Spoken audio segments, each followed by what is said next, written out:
Friends, welcome back to my channel crazy সঙ্গী।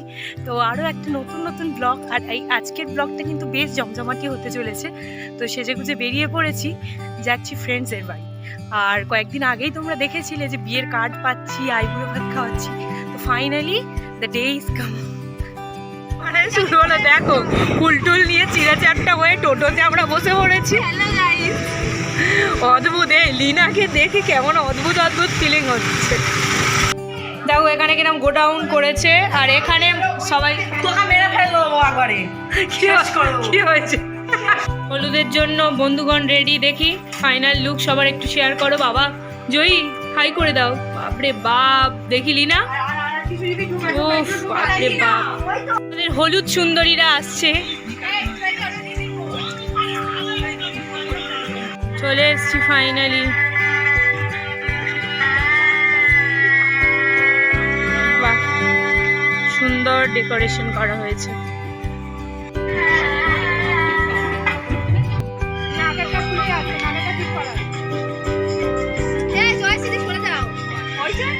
খেতে লিনা, উফ বাবা, এই তো পাখাটাও চালাতে তবে।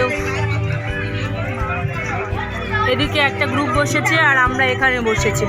প্রথমে মিনারেল ওয়াটার। ওফ, দুপুরের মেনুতে ছিল মুগ ডাল সঙ্গে আলু ভাজা আর মাছের ঝোল। ডালটা জাস্ট ফাটাফাটি ছিল, এত সুন্দর টেস্ট ছিল যে অন্য সব কিছুকেই কিন্তু হারালো। রিয়া কেমন লাগছে বলো?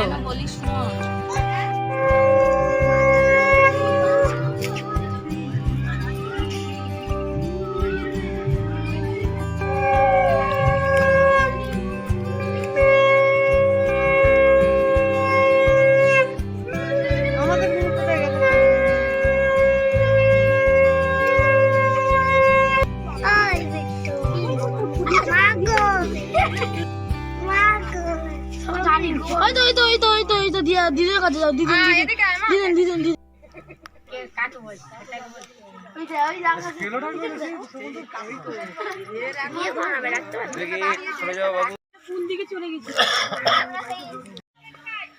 গায়ে হলুদ শেষ করে খাওয়ন দাওয়ন করে আমরা আবার চলেছি। এবার গিয়ে একটু রেস্ট নিতে হবে, অনেক খাটাখাটনি হয়ে গেছে বল, খুবই ক্লান্ত লাগছে। রেস্ট না নিলে রাতে আসল খেলা যাবে না। সবাই মোটামুটি ফুল রেডি হয়ে গিয়েছে।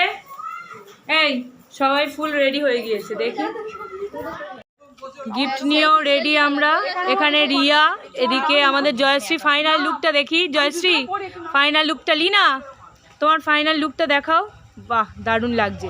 সবাই আজকে আমরা নীল পরি সেজেছি। ও একমাত্র আলাদা একটু লাল পিঙ্ক পড়েছে, আর এদিকে পার্পেল। বাদ বাকি সবাই মোটামুটি নীল ঘেঁষা। ও ক্যাটারিং এর লোক। ফাইনালি বিয়ে প্রায় শেষ হতে চলেছে, তখন আমরা ঢুকছি। বর আসেনি, মেকআপও হয়নি কনের, কিন্তু আমরা যাচ্ছি।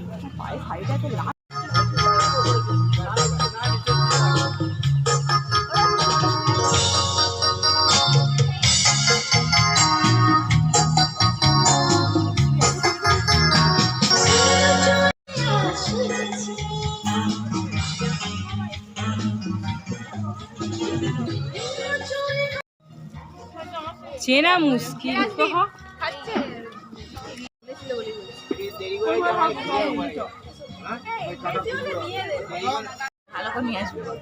বল বল।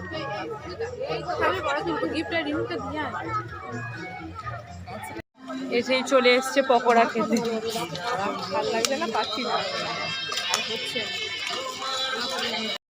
কি রে বল, কেমন লাগছে? এসেই পকোড়া পেয়ে ভালো লাগছে? শান্তি পেয়ে। আরে কে গো? জামাইবাবু। জামাইবাবু পুরনো হয়ে গেছে, এখন রেডি হয়নি, বসো। সেই হলো না এবারে। না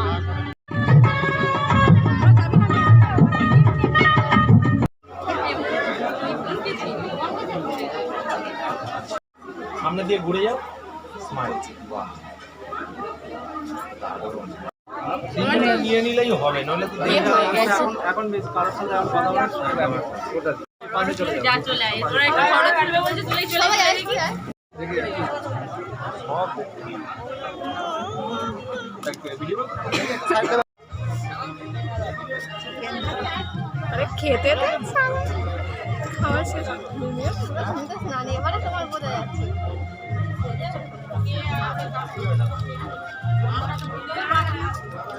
কি কষ্ট।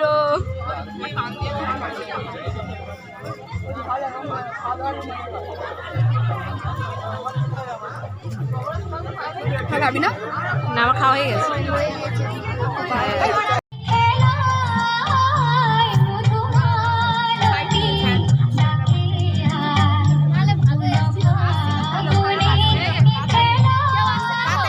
ফাইনালি রাত 12টার সময়, এখন বাজে কটা দেখে বলি আমি, এই কটা বাজে এখন, কটা বাজে 11:45 সময় ফাইনালি আমরা খেতে বসেছি। এখনও তাও সামনেটা পরিষ্কার হয়নি, আর ওদিকে একটা গ্রুপ বসেছে আমাদের। এ বাবা, খুবই কষ্ট হচ্ছে। বিয়েবাড়ি মানে যেমন জমিয়ে সাজগোজ করা, ঠিক তেমনই কিন্তু একদম কবজি ডুবিয়ে খাওয়া দাওয়াটা কিন্তু চলে। তো আমাদের খেতে বসতে অনেকটাই রাত হয়ে গেছিল ঠিকই, কিন্তু আমরা মোটামুটি বেশ জমিয়েই খাওয়া দাওয়া করেছিলাম।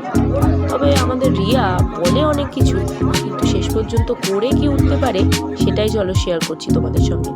তো আমরা প্রথমেই ভাত ডাল মাংস সবই খেয়ে নিয়েছি, শেষে ছিল মিষ্টি। তো মিষ্টি রিয়া নাকি প্রচুর খেতে ভালোবাসে, তো আমরা সবাই মিলে ওকে মিষ্টি ভরিয়ে দিলাম, আর ও খানকুনি মিষ্টি তো খেয়ে ফেললো। তোমরা অবাক হচ্ছ নাকি? তো এবারে শুরু হচ্ছে বরণ পর্ব, মানে বিয়ের লগ্ন ছিল প্রায় 11:50। তো এবার শুরু হচ্ছে বিয়ে। তো আমরা তো এত রাত পর্যন্ত আর থাকতে পারছি না, কারণ আর আমাদের শরীরও দিচ্ছে না, আর আমাদের এখানকার থেকেও আমাদের রুমে মজাটা বেশি হয়। তাই জন্য আমরা সেই রুমের দিকে রওনা দিলাম, যেখানে আরও অনেক কিছু প্ল্যানিং রয়েছে আমাদের, নাইট প্ল্যানিং, নাইট পার্টি বলা যেতে পারে। তো সেগুলোই চলবে। আর এখানে বরের বরণ করা হচ্ছে, একটু ঠেলাঠেলি মজা তো এই সময় হয়ে থাকে। তো রিনির বিয়ে বিয়ে বিয়ে বিয়ে বিয়ে তো বিয়ে শেষ হয়ে গেল। কেমন লাগলো পুরো ব্লগটা তোমরা কিন্তু অবশ্যই করে জানাবে। আর এইভাবেই কিন্তু একটা একটা করে আমাদের ফ্রেন্ডসরা সবাই বড় হয়ে যাচ্ছে। তো ফাইনালি আমরা এবার সহেলির বাড়ির উদ্দেশ্যে রওনা দিলাম। ওখানেই আরও একটা ফ্রেন্ডের বাড়ি ছিল, ওখানেই আমরা স্টে করেছিলাম। তো একদম পাশেই ছিল ওর বাড়িটা। তো ওখানে আজকে রাতে থাকবো, আর সকাল সকাল বেরিয়ে যেতে হবে।